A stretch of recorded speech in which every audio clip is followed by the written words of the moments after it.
డబ్బు, అనారోగ్యం, ఉద్యోగం, వ్యాపారం అప్పులతో బాధపడుతున్నారా? మీకోసమే మేనిఫెస్టింగ్ మిరాకిల్స్ 11 days ప్రోగ్రామ్.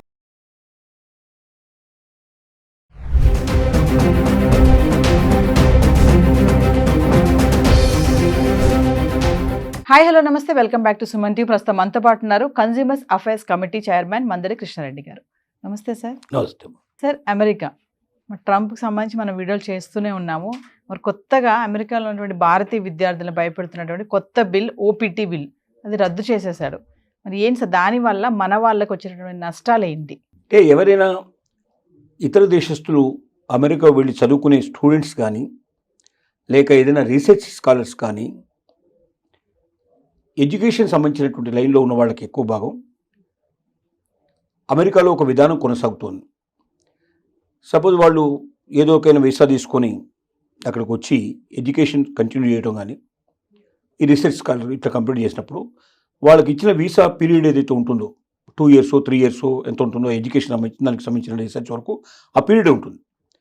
ఆ పీరియడ్ తర్వాత కూడా 1 సంవత్సరం నుంచి 3 సంవత్సరాల దాకా వాళ్ళు అక్కడే ఉండి జాబ్స్ చేసుకుంటూ ఇంకా ఫర్దర్గా ఆ రీసెర్చ్ లోపల ఇంకా ముందుకెళ్ళడానికి కానీ, ఎడ్యుకేషన్లో ముందుకెళ్ళడం కానీ, లేదా జాబ్ ఏదైనా చూసుకోవడానికి పాసిబిలిటీ కానీ దానికి తగినట్టుగా ఒక అవకాశం గతంలో ఉండేది. Minimum 1 year, maximum 3 years possibility కల్పించేవాళ్ళు. ఈ పీరియడ్లో వాళ్ళకి ఏంటంటే వీసా ఉన్నట్టే లెక్క, అంటే వీసా ఎక్స్టెండ్ చేసినట్టు లెక్క. ఒక రకంగా ఓపీటీ అంటే ఇక్కడ వాళ్ళకి వీసా ఎక్స్టెండ్ చేయడం ఒకటేను, వాళ్ళు పని చూసుకోవడానికి ఒక అవకాశం ఉండేది. అయితే ఇది ఎక్కువ ఏంటంటే యూనివర్సిటీలో మాత్రమే ఈ పని చూసుకోవాలనేది, క్యాంపస్లోనే ఉండాలి, క్యాంపస్లో ఉండాలి. అది వారానికి 20 గంటలు మాత్రమే పని చేయాలనేది ఉంది, కండిషన్ ఉంది.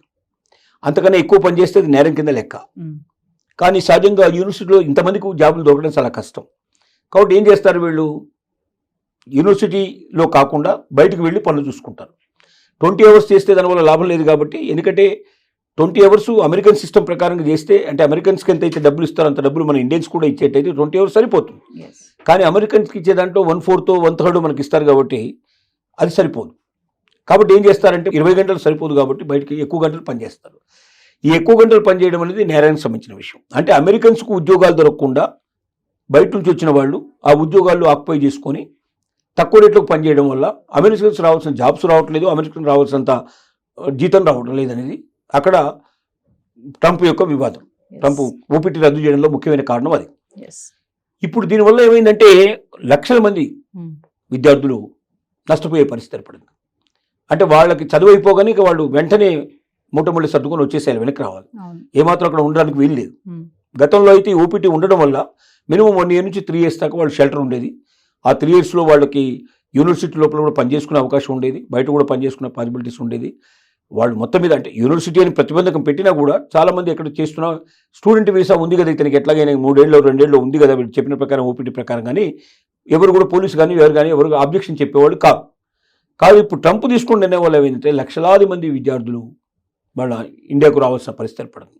ఖచ్చితంగా రాకపోతే ఇంకో మార్గం లేదు. ఎందుకంటే వాళ్ళని 1 month లోపల వాళ్ళకి ఈరోజు ఓపీటీ రద్దు చేశారు, 1 month టైం ఇచ్చారు. 30 రోజుల లోపల వాళ్ళు 80% ఇండియాకు తిరిగి రాకపోతే వాళ్ళ మీద కేసులు ఫైల్ చేసే అవకాశం ఉంది, వాళ్ళ జైలు పంపించే అవకాశం ఉంది, వాళ్ళ మీద రకరకాల యాక్షన్స్ తీసుకునే అవకాశం ఉంది, ముద్రేసేస్తారు. స్టూడెంట్స్నే కాకుండా సార్, అక్కడ ఉన్నటువంటి యూనివర్సిటీస్ కూడా ఈ బిల్లుతో భయపడుతున్నాయి అంటే ఏం చెప్తారు సార్? ఎందుకు భయపడుతున్నాయంటే యూనివర్సిటీస్ ఎప్పుడు బాగా కలకలాడుతుంటాయి, స్టూడెంట్స్ ఉంటే బాగా కలపడతాయి. స్టూడెంట్స్ని బయటకు పంపించడం మొదలుపెట్టిన తర్వాత ఈ ఓపీటీ సిస్టమే లేకపోతే అసలు ఎవరు చదువుకోవడానికి రారు. ఎందుకంటే మా చదువు అయిపోయిన తర్వాత కూడా ఇంకా 1 year నుంచి 3 years అక్కడే ఉండొచ్చు, అమెరికాలో ఏదైనా మంచి ఉద్యోగం సంపాదించుకోవచ్చు, లేదా ఫర్దర్గా స్టడీస్ అయినా ఫర్దర్గా ఇంకేదైనా సరే మా జీవితాన్ని సెటిల్ చేసుకోవచ్చు అనే ఉద్దేశంతో వస్తున్నారు. నీకు నీ చదువు వరకు మాత్రమే కంప్లీట్ చేసుకుని పోవాలంటే అమెరికానే రావాల్సిన అవసరం లేదు. ఇండియాలో కూడా మంచి చదువు ఉంది మనకు, ఇండియాలో కూడా మంచి యూనివర్సిటీస్ ఉన్నాయి మనకు. ఇవి కాకుండా అమెరికా కన్నా చాలా తక్కువ ఖరీదు చేసేవి, తక్కువ ఖర్చు అయ్యేటువంటి అనేక దేశాల లోపల యూనివర్సిటీస్ ఉన్నాయి, ఇంకెక్కడికైనా వెళ్ళొచ్చు. అమెరికాలో పర్టికులర్గా ఎందుకు వస్తున్నారంటే అమెరికాలో పార్ట్ టైం జాబ్ చేసుకునే అవకాశం ఉంది, చదువుకునేటప్పుడు కూడా పార్ట్ టైం చేసుకోవచ్చు. అలాగే చదువు అయిపోయిన తర్వాత కూడా 1 year నుంచి 3 years ఇక్కడ ఉండొచ్చు. మనం ఈ లోపల మనం ఏదో ఒక ఉద్యోగం సంపాదించుకొని మనం పూర్తిగా సెటిల్ కావచ్చు 100% అనే ఉద్దేశంతో మాత్రమే అమెరికాకు వస్తున్నారు. ఇప్పుడు ఓపీటీ తొలగించిన తర్వాత ఇక అక్కడ ఉద్యోగాలు వస్తాయనేది కల్లా, అక్కడ వెయిటింగ్ పీరియడ్ లేదు. మరి అలాంటప్పుడు ఎందుకు వస్తారు? కొత్త విద్యార్థులు రారు, ఉన్న విద్యార్థులు వెళ్ళిపోతారు. కొత్త విద్యార్థులు రారు. మరి యూనివర్సిటీస్ ఏమైపోతాయి? నష్టాల బారిన పడిపోతాయి. చివరికి యూనివర్సిటీలు మూసుకోవాల్సిన పరిస్థితి ఏర్పడుతుంది. అందుకే యూనివర్సిటీస్ వణికిపోవడానికి కారణం అది, భయపడడానికి కారణం అదే మెయిన్గా. సరే, ట్రంప్ టార్గెట్ ఇప్పుడు స్టూడెంట్స్ అంటారా?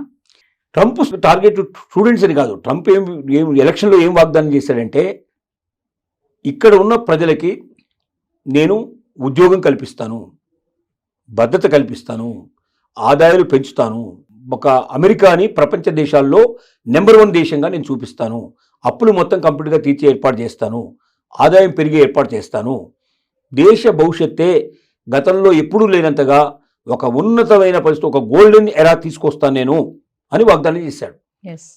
కాబట్టి మరి అలాంటి స్వర్ణయుగాన్ని తీసుకురావాలంటే ఎక్కడెక్కడ లోపాలు ఉన్నాయో చూడడం మొదలుపెట్టాడు. ఒకటి, ప్రభుత్వ రంగ సంస్థల్ని వీలైనంతవరకు క్లోజ్ చేయాలని డిసైడ్ చేసుకున్నాడు. ఎందుకంటే ప్రభుత్వ రంగ సంస్థల్లో అనవసరంగా ఖర్చే విపరీతంగా ఉంటుంది, కానీ దానివల్ల వచ్చే ప్రయోజనాలు పెద్దగా ఉండదు. ఎందుకంటే అమెరికాలో ఏంటంటే అన్ని రాష్ట్రాలు ఇండిపెండెంట్గా ఏ రాష్ట్రానికి ఆ రాష్ట్రమే స్వతంత్ర ప్రతిపత్తి కలిగినటువంటివి. కాబట్టి ఏ రాష్ట్రానికి ఆ రాష్ట్రం బతకగలిగే అవకాశం ఉన్నప్పుడు సెంట్రల్ నుంచి పెద్దగా వాళ్ళకి సపోర్ట్ ఇవ్వాల్సిన అవసరం లేదు.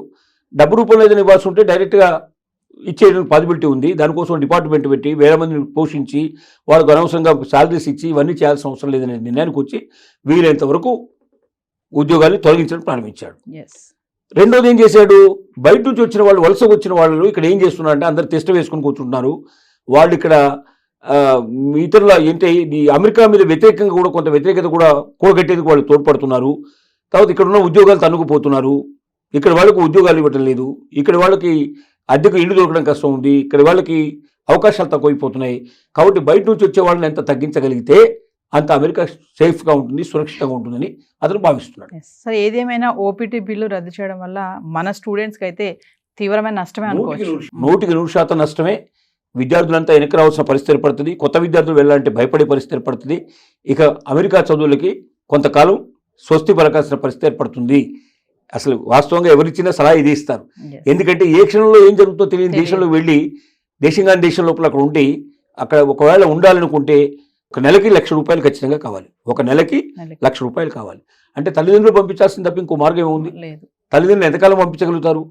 చదువు అయిపోయిన తర్వాత కూడా ఇంకా ₹1,00,000 నెలకు చొప్పున సంవత్సరానికి 12 లక్షలు 15 లక్షలు ఖర్చు పెట్టాలంటే ఎంతమందికి అవకాశం ఉంటుంది అది? కాబట్టి చాలా మంది పోరు. 100కి 90 మంది 95 మంది వెనక్కి వచ్చేస్తారు.